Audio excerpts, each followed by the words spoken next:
आप देख रहे हैं अनहोनी। तो चलिए बढ़ते हैं आज की इस कहानी की ओर।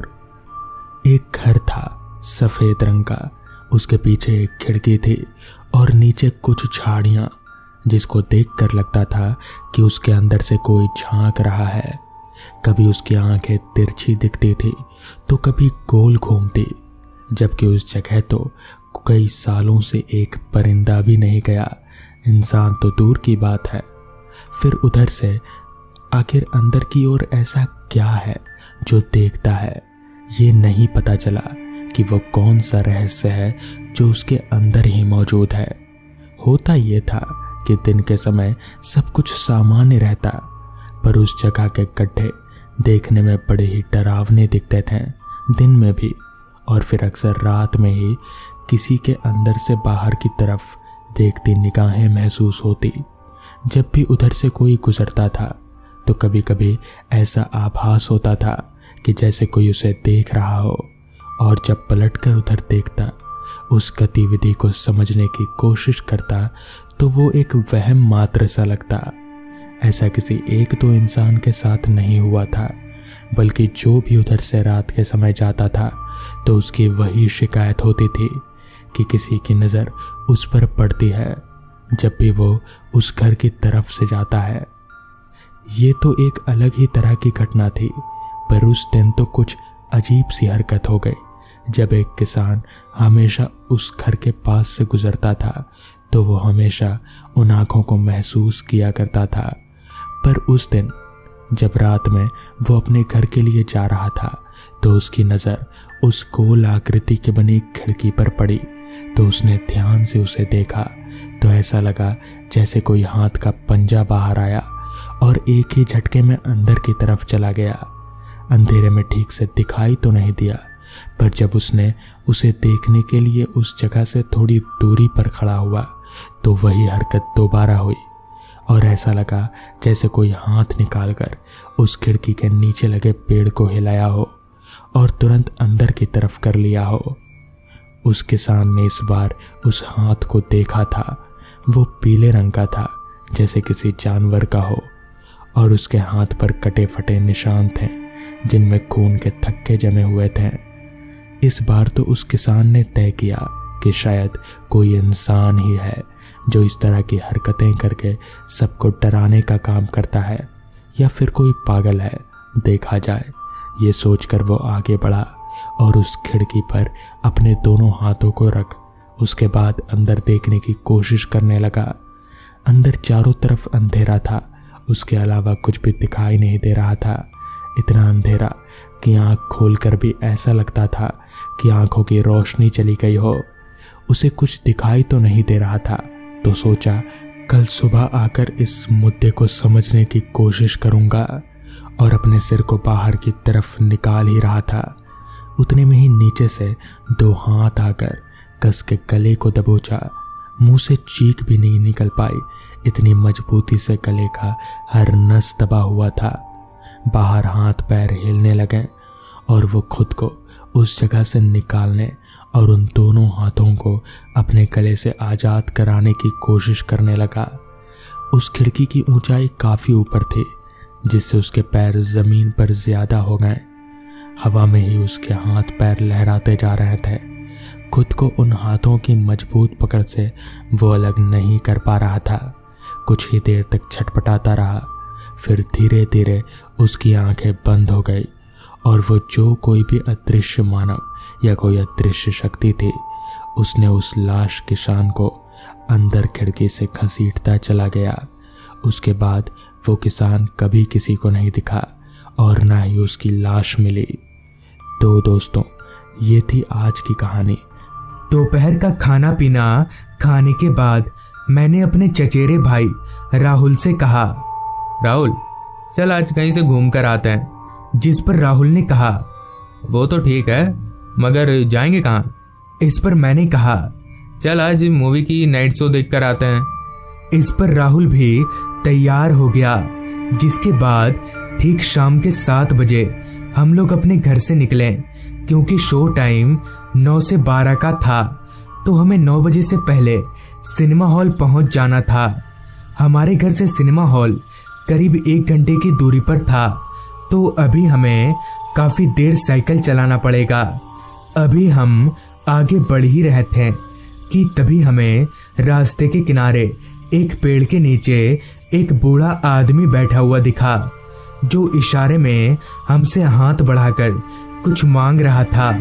मैं उसे देखकर ही समझ गया कि वो एक लाचार भिखारी है। मैंने साइकिल को ठीक उसके पास रोका और अपनी जेब से 10 का एक नोट निकालकर उसके हाथ में थमाया और वहां से चलता बना। गांव का इलाका होने के कारण रास्ता पूरी तरह से सुनसान था।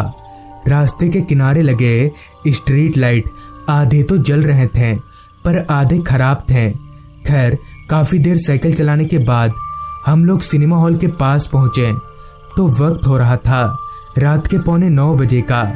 अभी हमने साइकिल रोका ही था कि तभी वही बूढ़ा भिखारी हमारे सामने आकर खड़ा हो गया, जिसे देखकर हमारे होश उड़ गए। वो भिखारी उसी तरह से हाथ बढ़ाकर इशारे में हमसे कुछ मांग रहा था, मगर ये बूढ़ा आदमी यहाँ आया तो आया कैसे? मैंने दबी हुई आवाज में राहुल से कहा, राहुल, ये वही बूढ़ा आदमी है ना जो हमें घर के पास पेड़ के नीचे मिला था? जिस पर राहुल ने कहा, हाँ वही तो है, छोड़ना, आ गया होगा किसी से मदद मांगकर। हम लोग अंदर चल, मूवी देखते हैं। मैंने भी इस बात पर उतना ध्यान ना देकर अपना साइकिल वहीं लॉक किया और 2 टिकट कटवाकर मूवी देखने अंदर चले गए। नाइट शो होने के कारण सिनेमा हॉल काफी खाली था। कुछ गिने चुने लोग ही दिखाई पड़ रहे थे। अभी हम मूवी देख ही रहे थे कि तभी मुझे ऐसा महसूस हुआ कि तब से खाली पड़ी मेरी बगल वाली सीट पर कोई आकर बैठा है। मैंने जैसे ही अपनी निगाहें उस सीट की ओर घुमाई तो मैं एकदम से सहम गया और मेरी धीमी चल रही दिल की धड़कनें एकदम से दौड़ने लगी। दरअसल मेरी बगल वाली सीट पर वही बूढ़ा आदमी बैठा था और अब वो बूढ़ा आदमी मुझे देखकर मुस्कुराए जा रहा था। अब मुझे समझ आने लगा था कि जरूर दाल में कुछ काला है।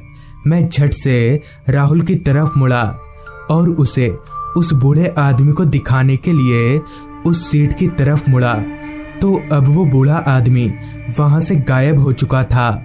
हमें समझ नहीं आ रहा था कि हमारे साथ हो क्या रहा है और वो बूढ़ा आदमी कौन है, हमारे पीछे क्यों पड़ा है। अब मुझे काफी बेचैनी सी होने लगी थी, जिस पर मैंने राहुल से कहा, राहुल, अब हमें चलना चाहिए, मुझे कुछ ठीक नहीं लग रहा है। इस पर राहुल ने कहा, हाँ अब हमें निकलना चाहिए। जिसके बाद हम लोग सिनेमा हॉल से बाहर निकलकर अपने साइकिल के पास आए और साइकिल का लॉक खोलकर घर की तरफ आगे बढ़ने लगे। अब रात काफी हो चुकी थी, रास्ता भी पूरी तरह से अंधेरे में डूब गया था।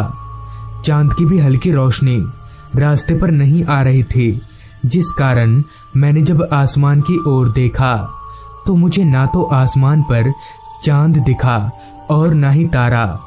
मतलब कि काले बादलों ने आसमान को चारों तरफ से घेर लिया था, जिस कारण मैं और तेजी से साइकिल भगाने लगा, मगर इसका कोई फायदा नहीं हुआ। कुछ दूर आगे जाते ही काफी तेज बारिश शुरू हो गई, जिस कारण मैंने साइकिल को एक बड़े से पेड़ के नीचे रोका और खड़े होकर बारिश रुकने का इंतजार करने लगे। एक तो हम डरे हुए थे, ऊपर से अंधेरे में झमझमाती बारिश की आवाज हमें और डरा रही थी। अभी हम उस पेड़ के नीचे खड़े ही थे कि तभी हमें किसी आदमी के खांसने की आवाज आने लगी। उस आवाज को सुनकर हम एकदम से चौंक गए कि भला इतनी तेज बारिश में इतनी रात गए इस सुनसान रास्ते पर कौन होगा। अभी मैं ये सोच ही रहा था कि तभी खांसने की आवाज और जोर हो गई। मैंने इस बार उस आवाज को ध्यान से सुना कि आखिर वो आवाज आ कहां से रही है, तो मुझे ऐसा लगा कि ये आवाज ठीक हमारे पेड़ के पीछे से आ रही है। मैं हिम्मत जुटाकर जैसे ही पेड़ के पीछे झाड़ियों की ओर झांका तो मेरा पूरा शरीर ऊपर से लेकर नीचे तक हिल गया। मेरे पैर जोर जोर से कपकपाने लगे। इतनी तेज बारिश में भी मैं अंदर से पूरी तरह से सूख गया। दरअसल ठीक पेड़ के पीछे झाड़ियों के पास एक आदमी बैठा हुआ था, जिसका सिर धड़ से अलग जमीन पर था और वही कटा हुआ सर खांसे जा रहा था। उस कटे हुए सर को देखकर मैं इतना डर गया कि मैं अपने आप को रोक नहीं सका और मेरी चीख निकल गई। मेरी चीख सुनकर राहुल भागकर मेरे पास आया तो वो भी उस कटे हुए सर को देखकर कांपने लगा। अभी हम भागने ही वाले थे कि तभी वो कटा हुआ सर हमारी तरफ मुड़ा और जोर जोर से हंसने लगा। उस कटे हुए सर का चेहरा और भी ज्यादा डरावना था। उसकी आंखें बाहर लटक रही थीं। मुझे समझ नहीं आ रहा था कि अब करूं तो करूं क्या, कि तभी राहुल ने जोर से चिल्लाकर कहा, भाग पंकज। और हम दोनों इतनी तेज बारिश में भी दौड़ने लगे। अभी हम भाग ही रहे थे, तभी मैंने एक बार पीछे पलटकर देखा तो मेरे दौड़ते पैर भारी से होने लगे, क्योंकि ठीक हमारे पीछे वही कटा हुआ सर उड़ते हुए आ रहा था। मगर हमने हार नहीं मानी, हम दौड़ते रहे। अभी हम भाग ही रहे थे कि तभी घने अंधेरे में हम दोनों किसी चीज से टकराकर जमीन पर गिर गए। हमने जब पीछे पलटकर देखा तो हमारा सर एकदम से घूम गया। दरअसल ठीक जमीन पर वही कटा हुआ धड़ पड़ा हुआ था, जिसे हमने पेड़ के पीछे झाड़ियों के पास देखा था। अब हम दोनों अपने बचने की उम्मीद खो चुके थे और हमने अपने आप को तकरीबन मरा हुआ मान लिया था कि तभी वो कटा हुआ धड़ उठ खड़ा हो गया और हम दोनों को पैरों से पकड़कर घसीटने लगा। हमने अपने पैरों को छुड़ाने की काफी कोशिश की, मगर हम दोनों उस कटे हुए धड़ के आगे किसी लाश के समान थे। उस भूत ने हमें घसीटकर जंगल के अंदर एक छोटे से घर के पास ले गया और एक अजीब सी भाषा में कुछ बोलने लगा। उसके बोलते ही उस घर से दो और भूत निकलकर बाहर आए, जिनका भी सर धड़ से अलग उनके हाथों में था। इससे पहले कि हम कुछ कर पाते तभी उनमें से एक भूत ने हमारा गला पकड़ लिया। उसने हमारा गला इतनी जोर से पकड़ा था कि हम एकदम से छटपटाने लगे और हमारे आंखों के सामने सब कुछ धुंधला धुंधला सा दिखने लगा। अभी हम मरने ही वाले थे कि तभी अचानक से वो बूढ़ा भिखारी वहां आ खड़ा हुआ, जिसे देखकर उस भूत ने हमारा गला एकदम से छोड़ दिया, मानो वो सारे भूत उस बूढ़े आदमी से डर रहे हों। इसी का फायदा उठाकर हम दोनों ने दौड़ना शुरू कर दिया। भागते भागते हमारी नजर एक छोटी सी झोपड़ी पर गई। हम दोनों दौड़कर उस झोपड़ी के पास गए और दरवाजा खटखटाने लगे तो एक आदमी ने दरवाजा खोला। हमने अपनी पूरी आपबीती उस आदमी को बताई, जिस पर उस आदमी ने कहा, उस बूढ़े भिखारी का तो मुझे पता नहीं, मगर आज से काफी साल पहले इस गांव में 3-4 बदमाश का एक ग्रुप रहा करता था, जो रात के वक्त 1 या 2 जन को देखकर पकड़ लेते थे और जंगल वाले घर में ले जाकर मार देते थे और उनके शरीर के अंगों को निकाल कर बेच देते थे। ऐसे ही दिन पर दिन गांव के अधिकांश लोग गायब होते गए। जब गांव वालों को पता चला तो सारे गांव वालों ने मिलकर उन लोगों को भी उसी तरह से मार दिया। तब से उनकी आत्मा भटकती रहती है। पूरी बात सुनने के बाद हमारी हिम्मत नहीं हुई कि हम रात को घर जा सकें। पूरी रात हमने उस झोपड़ी में ही बिताई और सुबह घर जाने के लिए निकले। जैसे ही हम घर के करीब पहुंचे तो हमने देखा कि वो बूढ़ा भिखारी सबसे पहले हमें जिस पेड़ के नीचे बैठा दिखा था वो वहीं गिरा हुआ है, जिस पर हमने वहां खड़े आदमियों से पूछा।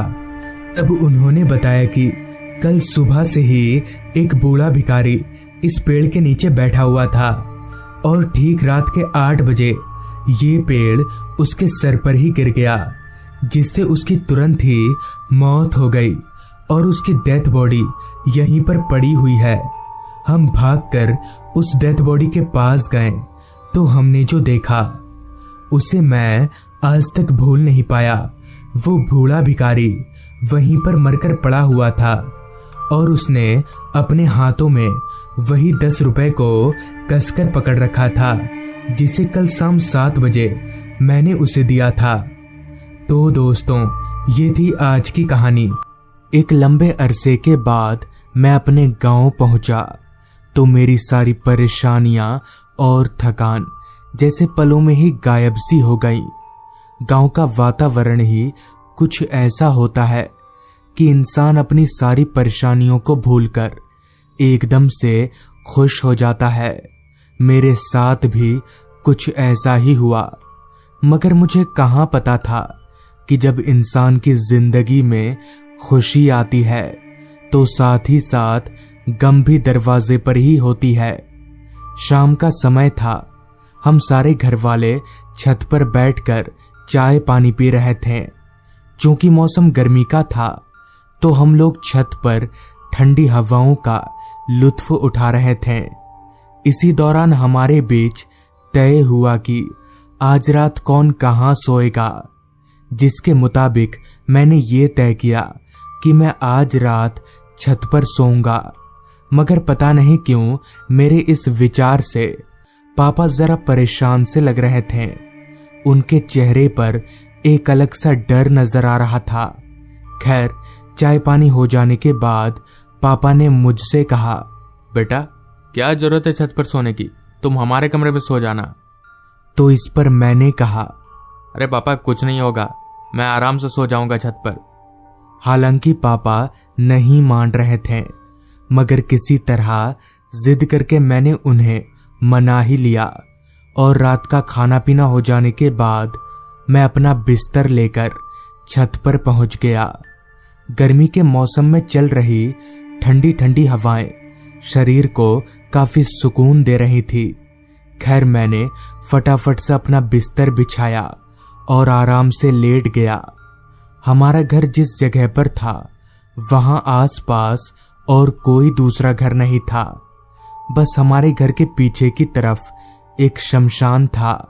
हालांकि वो शमशान थोड़ी दूरी पर था, मगर छत पर से देखने पर साफ दिखाई देता था और शायद इसीलिए पापा मुझे छत पर सोने से मना कर रहे थे। पर मैं इन सब बातों पर रद्दी भर भी यकीन नहीं करता था। खैर, बिस्तर पर पड़े पड़े कब मेरी आंख लग गई पता ही नहीं चला। ना जाने कितनी देर बाद, मगर जब मेरी आंख खुली तो मुझे बहुत तेज गर्मी लग रही थी, क्योंकि अब हवा जरा भी नहीं बह रही थी। साथ ही साथ मच्छरों ने भी मुझ पर हमला बोल दिया था। मुझसे इतनी भयंकर गर्मी बर्दाश्त नहीं हुई और मैं अपने बिस्तर पर से उठकर छत पर ही इधर उधर टहलने लगा। चारों तरफ पूरा अंधेरा पसरा हुआ था। चांद की रोशनी के अलावा और कुछ भी दिखाई नहीं दे रहा था।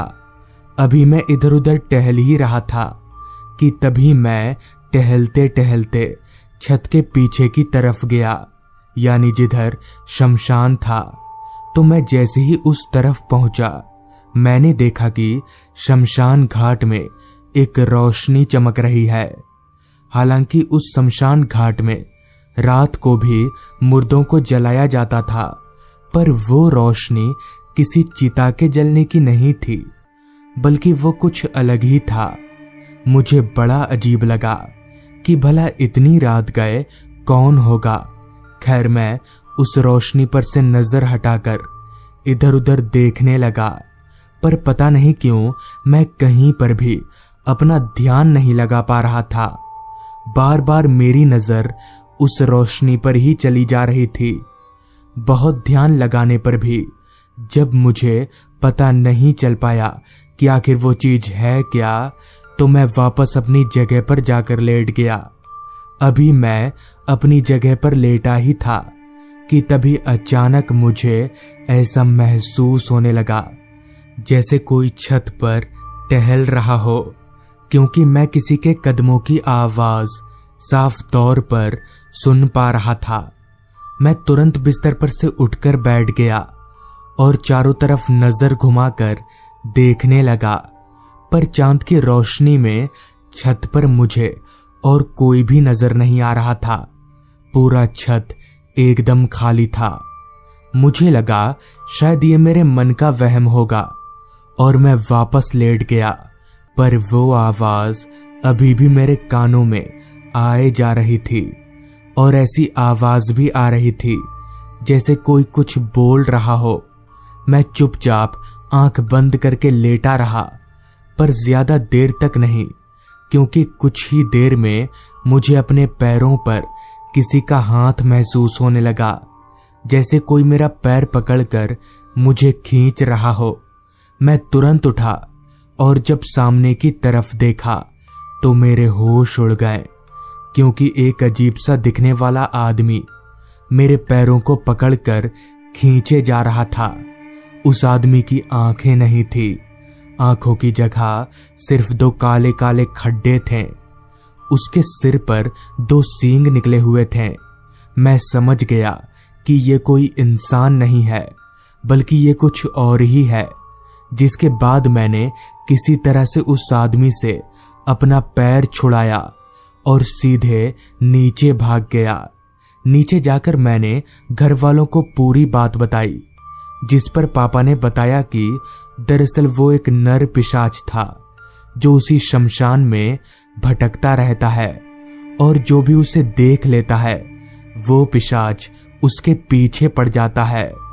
उस दिन के बाद से मैं कभी भी रात में छत पर नहीं सोया। कहते हैं कि आज भी वो पिशाच उसी शमशान में भटकता फिरता है। तो दोस्तों, ये थी आज की कहानी। अगर आपको ये कहानी पसंद आई हो तो चैनल को जरूर सब्सक्राइब कर लें। तो मैं आपका दोस्त आर्यन जल्द ही मिलूंगा आपसे ऐसी ही एक कहानी के साथ।